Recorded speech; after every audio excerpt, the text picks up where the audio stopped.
sel korral Fine Visualis meil 2003 aasta E65 7. seeria BMW. See konkreetne BMW on siis V8 mootoriga. Tal on vabalt hingav 4,4 liitrine V8, nagu need enamus tegelikult tänapäeval on. Ja lisaks on tal siis tagavedu. Natukene on tal näiteks velgi muudetud, natukene salongis üht-teist muudetud. 245 kilovatti või siis 333 hobujõudu. Siuke ilus number. Ja circa 440 Newtonmeetri väänet. Kõik siis taharattasse. Et jah, vaatame, mis sellel autol huvitavat on. Siin siis seda varustust on väga-väga palju. See oli siis nii-öelda esimene suurem hüpe peale E38. Et noh, nagu näha, siis kõik on absoluutselt teistsugune kui eelnevalt oli, kui võrrelda nüüd 65 ja 38-ga. Ja vaatame jah, mis tal siis nii-öelda lisafunktsioonid on, mis selle hüppega kaasa tulid. Ja räägime siis natukene lähemal, mis see salongis huvitavat on ja vaatame, kuidas see asi sõidab ka. No nii, nüüd siis 23 aasta vanune luksusauto 7. seeria seest. Siin on ülipalju nuppe igal pool, mida tegelikult tänapäeval ei näe. Täna on ju meil kõik ekraanil ja ekraan on siin ka olemas. Siin on siis see auto oli esimene BMW, millel tuli iDrive süsteem, ehk siis see rullik, mida tol hetkel kõik vihkasid. Nüüd on see suhteliselt standard absoluutselt igas BMW-s.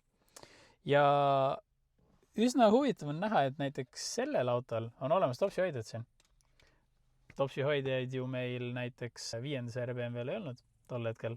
3. seerial oli see samamoodi nii-öelda lisavarustuses. Kohe saame katsetada ka topsihoidjaid, sest meil on ju Bright. Täna on meil Lemon Lime Bright. Nii kaua, kui ma siin seda lahti teen, siis miks on Bright hea? Bright on hea sellepärast, et Bright on looduslik. Talle ei ole lisatud maitseaineid, lisatud suhkruid, lisatud värvaineid. Kõik on looduslik, kõik on siuke hea sinu tervisele. Kui sa pead energiajooki tarbima, siis ma arvan, et see on väga hea variant, mida tarbida. Tal on siuke sujuv energiatulek ja sujuv energia langemine, et ei ole siukest suurt spike ja siis kohe crash otsa. Näiteks praegu kell on meil 8 õhtul, me filmime siin seda BEM-i ja see on hea siuke värskendus ja nii-öelda vaimuvärskendus ka. Aga nüüd autost edasi. Igasugu siukseid panipaikasid on. Siin on Siin on telefon. Mul pole aimugi, et see siin on. BMW telefon. Otsib baasi praegu, kirjutab searching base. Ma ei tea, mis see täpselt tähendab. Väga huvitav, pole aimugi, et see siin on. Siin on veel mingisugune sahtel. Ja, see on reaalne sahtel. Siin on mingisugune sahtel. Igal pool on sellised kohad, kus on midagi ära peita. Siin on siis eraldi, saad CD-sid vahetada. Väga kõva. Pardon, tšokk käib siit mõnusa hüppega lahti. See on eraldi isegi taskulamp. Ei ole võimalik. Ma ei saa kätte, ma igaks juhuse kanguta. Ühesõnaga, igasugu panipaikest asju on väga-väga palju. Nuppe on väga-väga palju. Ja üks huvitav asi, mida ma enne ei ole näinud, on sellise kujuga BEM-i võti. Tõesti, esimest korda näen sellist asja ja et siis auto tööle panna, sa pead kõigepealt selle võtme panema vastavasse auku ja siis vajuta pidurit ja start-nuppu siin kõrval. Noh, ja nüüd siis need vanad head pling, mida iga vana BEM tegi. Mingil määral on aru saada, et on tegu juba vanema autoga, sest et tänapäeval nii-öelda see autode disain on väga palju edasi liikunud, aga samal ajal mulle näiteks meeldib väga see spidoblokk. Ta on ikkagi nii-öelda elektrooniline ja samas on ta analoog, ehk siis ta on nii-öelda mõlemad maailma siia pandud. Rool on üllatavalt siuke suur, luksusautole kohalne, aga samas hästi peenike. Et tegelikult sarnane rool oli ka, nii-öelda sarnase põhimõttega rool oli ka nüüd S-klassil, et samuti suure rooli, nii-öelda see suure rooli rattaga, aga samas hästi nii-öelda peenikese kodaraga või peenikese raamiga. Ja siin samamoodi nuppe on igasuguseid, sa saad siit Bluetoothi helistada, volüümi reguleerida, sa saad siit eraldi nupust reguleerida vedrustust, mis oli samamoodi esmakordne tolle aja autodel, et sa said vedrustuse jäikust nupust reguleerida. See auto siis starthind baasmudelil oli 1 000 000 krooni ja täisvarustusega circa 1,7 miljonit krooni. Et jah, väga-väga kallis auto, kui nüüd siis nii-öelda otse arvutada, see on eraldi mingi numbristik. Kui otse arvutada, siis siuke 120-130 000 eurot, mis ei tundu väga palju, aga ma arvan, et inflatsioon sinna juurde panna, siis see tuleb suhteliselt sama hinnaga, nagu praegu on 7. seeria BMW-d uued. Ja noh, rääkides uutest 7. seeria BMW-dest, siis nad ei jaga suurt midagi, kui täitsa aus olla. Võib-olla ainult seda nii-öelda prestiižikust, sest noh, tol ajal see auto oli ikkagi, no see oli nii-öelda kõikide autode isa. Et siuke korralik luksusmasin, kui sul oli siuke auto, siis no sa oled tegija. Selles ei olnud nii-öelda kahtlust. Ja kuigi sellel autol on sportistmed, noh, siuksed blink-blink padjad ka, siis isegi see sportiste on väga-väga mugav. Et jah, siia sai eraldi veel lisaks tegelikult siis ka komfortsisu, millel oli siis lisaks veel ventilatsioon ja massaaž. Ja noh, näiteks, kuidas sa seda istet liigutad, siin on see eraldi istmekuju. Vajutame näiteks siit selle seljatoe peale. Ja siis, kui sa seda nuppu liigutad, siis liigub seljatugi ka kaasa. Ma tunnen, mul seljad, mul peab vist auto töötama selle jaoks. Proovime kohe uuesti. Nii, võti sisse. Mõnus V8 hääl. Nii, vajutame seljatoe peale. Huvitav, vajutame istme peale. Aha, nii, nüüd liigub. Näiteks jah, ongi siit rullikuga saad siis üles-alla, edasi-tagasi igapidi liigutada seda. Et siuke hästi huvitav lahendus, et noh, tänapäeval on ta ju istme külje peale pandud. Siin on siis eraldi justkui nähtavas kohas külje peal. Mälud olemas, soendus. Tundub, et näiteks juhil on isegi massaaž olemas, mis on ka päris huvitav. Ja siis saad kahte moodi avada siit seda käetuge. Et nii-öelda kahes osas avaneb. Väga huvitav lahendus. Kogu see salong on siis nii-öelda ikkagi uus, jah, nagu sissejuhatavas öeldud, siis see oli esimene siuke suur hüppe edasi peale E38. Ja seda on näha jah, et siin on väga-väga palju muudetud ja kõik on täitsa teistsugune. Aga lähen vaatame, kus taga on. No nii, nüüd taha istume siis kõigepealt sellel autol on ka siuke soft close ja tegelikult tundub, et tal on ka mordi näol päris tugev nii-öelda abi. Jalaruumi on väga-väga palju, iste nagu ikka minu istumispositsioonis, ma olen siis pikkuse mõttes Eesti keskmine, 1,82 m. Siin on sul eraldi näiteks ukse sees tuhatoos, sest muidugi kui sul oli siuke auto, siis sa suure tõenäosusega suitsetasid või tegid sigareti autos, vähemalt BMW arvas nii. Ja samuti on siin eraldi 1, 2, 3, 4 nuppu ja 1 lüliti. Põhimõtteliselt siis selle lülitiga saad sa siit samast vasakut ukse pealt reguleerida nii kõrval istuja akna kardinat kui kändama. Saad siit näiteks selle akna kardini üles lasta, kus on natuke kopp ees nendest alamatest, kes seal õues on, et ikkagi sul oleks privaatne siin enda PEM-is. Et noh, ja kui sa ikkagi mõtled, et tahaks päris maailma tagasi minna, siis saad jälle alla tagasi lasta selle. Päris huvitav funktsioon. Hästi mugav, peab mainima. Istmed samamoodi, väga mugavad, väga pehmed. Jällegi, ta ei ole siis nii-öelda see kõige luksuslikum komfortsisu. Ta on tavaline sportsisu, aga mulle täitsa meeldib.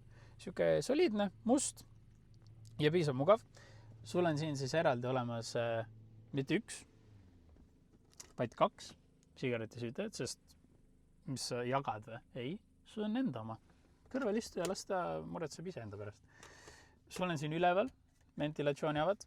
Siia on ära peidetud topsihoidjad, mis on päris huvitav koht selle jaoks. Ma isegi ausalt öeldes ei oleks teadnud, et see siin on. Ma juhuslikult eest vaatasin tahapoole, siis ma nägin, et see siin on. Vaatame, kuidas ta praiti kinni hoiab. Sest tegelikult disainilt on ta täitsa teistsugune kui ees. Okei. Ma ei tea täpselt, mida see siin hoidma peaks. Okei, ma igaks juhuks purki siia ei pane. Sest paistab, et tol hetkel see oli liiga väike purk. See ikkagi panid siia mingi suure pudeli, õllepudeli, sest see taga tobi, boss. Nii, panen selle ette tagasi. Käetugi on päris suur, lahmakas. Siin on siis eraldi istmesoendus ja siit sa saad eraldi liigutada ka peatuge. Ja siin on väga suur panivaik. Siis sa saad väikse lapse peita, kui tahad. Ma ei tea, miks sa seda tegema peaks küll, aga see võimalus on olemas. Ja noh, kui see käetugi nüüd all on, siis see on tõesti mõnus koht tegelikult olla. Mõnus siuke ruumikas tegelikult ja hästi pehme. Et siin võiks tegelikult pikkamad täitsa vabalt sõita. No vaatame, kuidas see 7. seeria BMW sõidab siis. Praegu täitsa ausalt, esmamulje ei ole enne sõitnud selle autoga, pole ühegi samasuguse autoga ka sõitnud. Ainus, mis on ligi lähedal, on E60, ja noh, E90 seeriaga, aga E65 siukse 7 seeriaga ei olegi varem sõitnud. Ja praegusel hetkel tundub päris siuke pehme. Noh, võikski nagu olla pehme muidugi. Et siuke... Okei.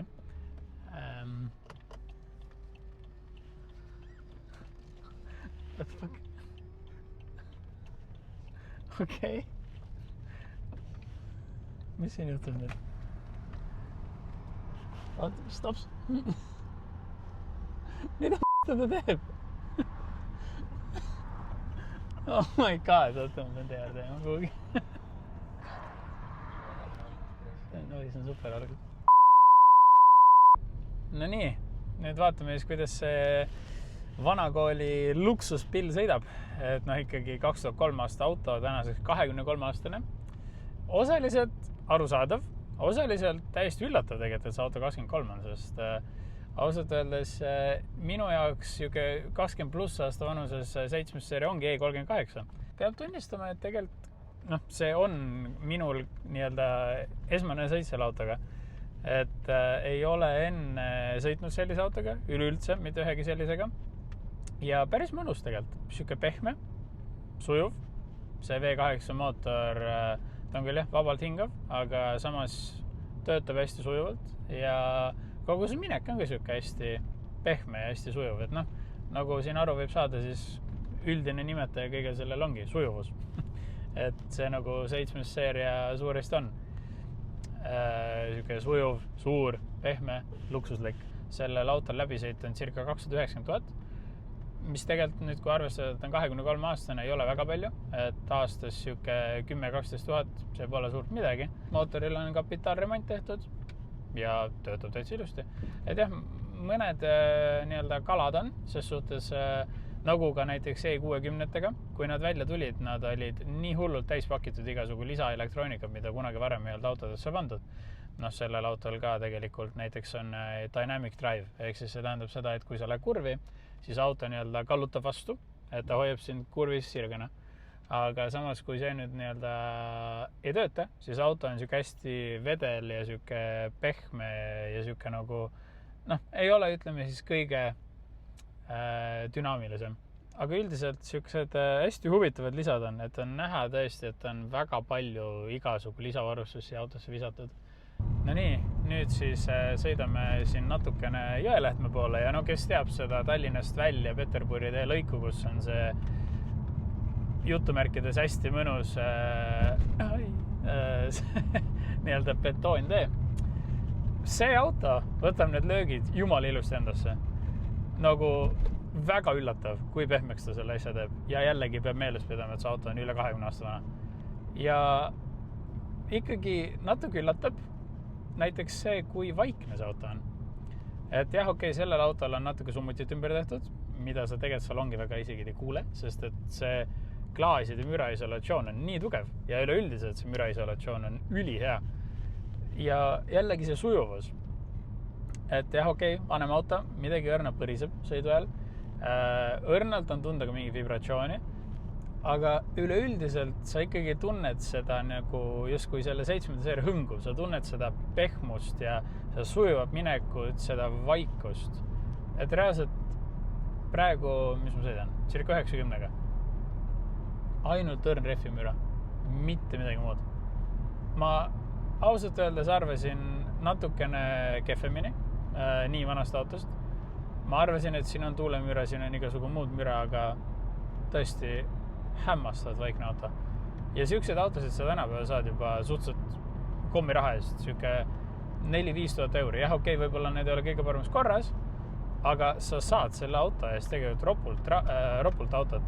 Et oletame, kui sul õnnestubki leida siukene, mis on just samamoodi saanud siis mootori kapremondi näiteks, nagu selle autoga oli.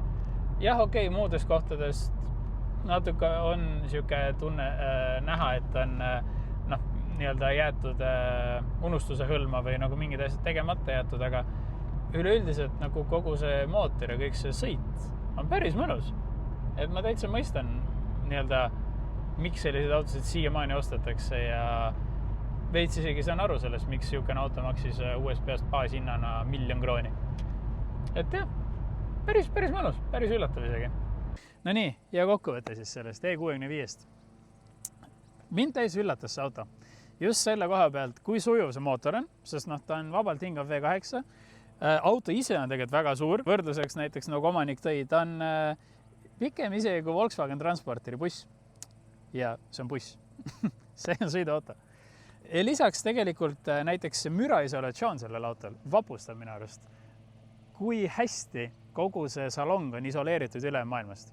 Et sa oled seal roolis, oledki just endal ostnud 1,5 miljoni eest näiteks auto, miljoni krooni siis, ja oled nendest teistest alamatest elimineeritud, isoleeritud. Sa ei kuule mitte kedagi, sa oled ainult enda muredega, et kuhu seda raha veel paigutada. Jah, hea tunne võis olla. Jah, nagu siin ilusti külje peal on välja toodud V8, korralik gangster ja veelgi on alla pandud ikka. Et ütleme jah, siuke natukene teistsuguse, kui osad sellised, mis meil veel liikvel on. Ja kuna see on ka pre-facelift, siis näiteks tuled ees ja taga on teistsugused kui muidu. Aga üleüldiselt näiteks külje pealt siis siluett mulle täitsa meeldib. Ta on siuke suur, siuke robustne ja tegelikult kui eest ja tagant vaadata, siis ta on siuke lai ja justkui kandiline, aga samal ajal ümar, et jällegi täiesti teistsugune, kui näiteks eelnevalt oli see E38. Sellepärast see muidugi paljudel inimestel ei meeldinud, sest paljud armastavad siiamaani E38 ja ausalt öeldes ega see tagaots väga kaasa ei aidanud. Selle tagaotsa kohta öeldakse Bangle Butt, sest et selle autodisainer oli Chris Bangle. Ehk siis jah, siin nagu see disain on siuke huvitav, et ta läheb justkui siit kumeralt, siit tuleb mingi nurk, siit mingi kumerus, ehk siis siin ühes kohas toimub jube palju korraga. Ja lisaks see pagasnik lõikab veel ära tule ja siis nad otsused, paneme siit ikkagi tule edasi. Ehk siis justkui jah, natuke huvitav, ütleme nii. Et kui siuke 5-6 aastat tagasi küsida Danielilt, siis mulle ka see ei meeldinud. Nüüd tegelikult, nagu paljude asjadega aja möödades, need hakkavad meeldima. Et ausalt öeldes enam see ei tundu mulle nii siuke võõras või nii kuidagi solvav, kui ta kunagi oli. Et nüüd see on jah siuke justkui retrovärk, tuleb tagasi. Seda autot isegi jah, juba võib ju nii-öelda youngtimeriks nimetada, nagu omanik välja tõi, mis on täitsa huvitav, sest see auto ei tundu väga vana. Aga jah, 23, ta võib juba põhimõtteliselt vanuse järgi ju suitsetada, alkoholi tarbida ja kasiinos käia. Et jah, omamoodi huvitav auto. Nii vanuse mõttes, nii kogu selle varustuse mõttes, mis tal on, juba tegelikult kõik need elektrilisa, mis sellel on, ongi selle autoga tegelikult oli võimalus võtta esimest korda näiteks Night Vision, sa näeb pimedas, mis sul ees toimub. Sellel autol oli esimest korda radaripõhine cruise control, sellel autol oli siis dynamic drive, nagu sellel autol ka on, et ta siis, kui kurvi lähed, siis ta hoiab sind sirgena. Samuti ongi siis erinevad massaažid, ventilatsioonid, televiisorid autos, tagaistuja sa isegi näiteks raadiokontrollid. Ehk siis ongi näha, et see auto tegelikult oligi suunatud esimest korda enim tegelikult tagaistujale, sest et saad aru, et kui sul on nii palju raha, siis sul on ka raha, et võtta endale autojuht. Et sina ei pea seda autot juhtima. Ja nüüd me teame, mis siit edasi on saanud. Televiisorid, mis on suurelt tulevad laest alla ja nii edasi ja nii edasi. Ma ütleks, et jah, olgugi paljudele see auto ei meeldi, siis sellel autol kindlasti on väga-väga oluline koht BMW ajaloos, sest et tundub, et ta on üks esimestest, mis justkui siis tõukas nii-öelda BMW 7. seeria uude kohta, et tegigi ta suuremaks, veel luksuslikumaks, veel võimsamaks, sest selle generatsiooniga tulid ka uued V8 mootorid, uued V12 mootorid. Aga jah, kokkuvõttes ütleme jah, see raha, mis selle auto eest tänapäeval makstakse, alates 3000 heas seisukorras või suurepärase seisukorras võib-olla 10-15 000.